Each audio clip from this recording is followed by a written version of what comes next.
as light as air. Let's make an air cheesecake. I bought some Philadelphia cream cheese for another purpose, but I found this recipe for an air cheesecake on the back. じゃあ、皆様、作ってみましょう。So we start with our Philadelphia cream cheese. And it's snowing. Oh, no, that's just sugar.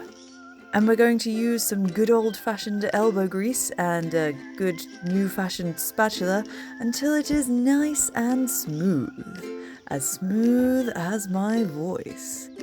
And even if you live in the cold, cold depths of England, I would still recommend using ice for this next step. Because now we're going to whip up some cream. The recipe didn't call for this, but I'm rather a genius at this kind of stuff, so let's add a few drops of vanilla essence.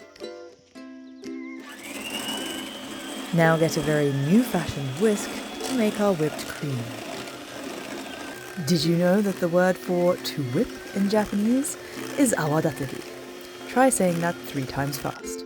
You won't be able to, peasant.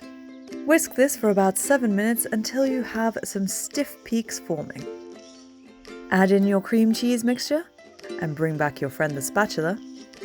And mix until everything is combined and a slightly weird kind of fluffy. Put that into a piping bag, and it's time to make this look beautiful. So here I have a blue ramekin that I've turned upside down to use as a plate. And just like the picture on the box, I'm going to make a nice, elegant swirl of cheesecake.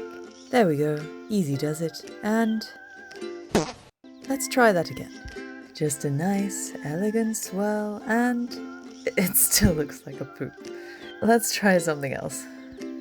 Let's try making this look like something you might find in the sky. A cloud.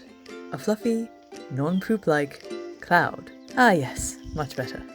Give it a couple of friends, and a dusting of pink and purple, and you have a nice set of light and fluffy cloud desserts. But honestly, the way that I preferred this was just in a bowl as a dip with biscuits. It was great.